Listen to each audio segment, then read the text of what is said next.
Hi hello everyone, good morning জানিয়ে আজকের এই ভিডিওটা স্টার্ট করছি। সকাল সকাল চলে আসলাম আমার এই ঠাকুর ঘরে।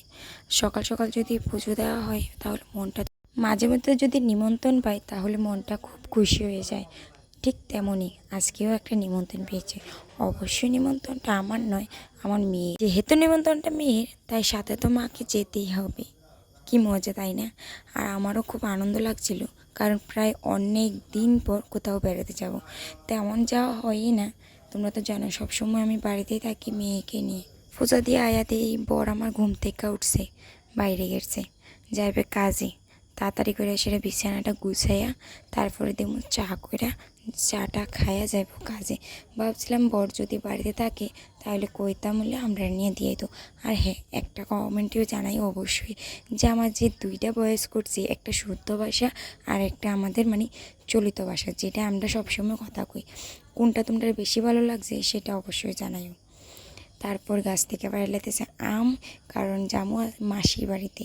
আর মাসির মেয়ের লেগে বোনের লেগে, ছোট্ট একটা বোন আছে, তো বোনের লেগে নিমো আম। তো যেহেতু গাছে আম আছে, কিনা নেওয়ার কোনো প্রয়োজনই নাই, যেহেতু গাছের আমি খাইব। তো পারলাম গাছের আম। পাড়ার পরে দেখি আমরা ঘরের লোকে যে কাকুনি আছে, কাকুনি বাবা মারা গেছে, তো তার আজকে 4 দিনের কাজ হইতেছে। তবে খুবই দুঃখজনক একটা আর আমি যখন ভিডিও করতেছি আমার কাকু একটা হইতেছে কাছে যে ভিডিও করার লেগে।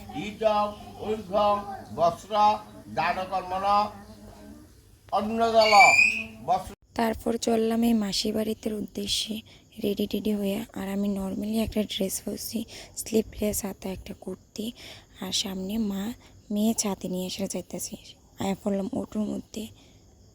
তোমাদের দাদা বাড়িতে থাকলে তো ও নিয়ে আইতো, কারণ সবসময় কোনো ওখানে চাইলে ও নিজে নিয়ে যা, কিন্তু আজকে কয়েকদিন ধরে ও যাইতেছে কাজে, তো যার লেগে আমরা নিয়ে যেতে পারতেছে না, তাই আমরা যেতেছি ছোটা গাড়ি দিয়ে। আর যেহেতু মাসির বাড়ি খুবই কাছে, তাই তোমার কোনো প্রবলেম নাই। আমরা বাড়ির থেকে আমরা মাসির বাড়ি প্রায় 2 কিলোমিটারের মতন, মাতার বাড়িতে তাদের বাড়ি। তো তারপর আয় বললাম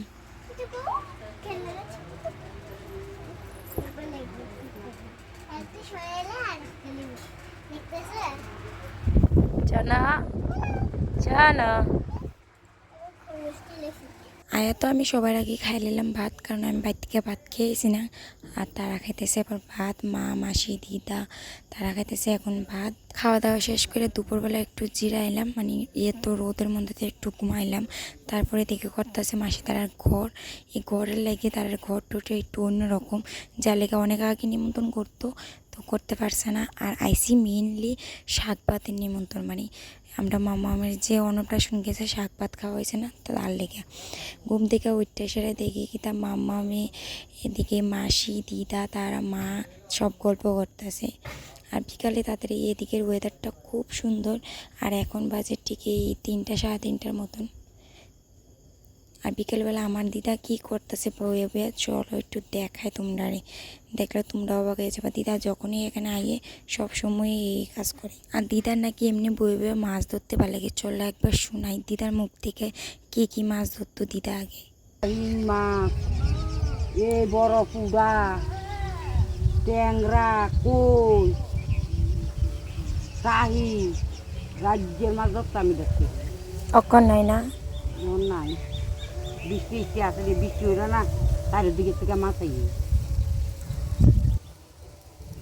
আলাই ফেরতে এটা কি কত টান দিল, টান দিল, আগে দিয়ে গেল গা।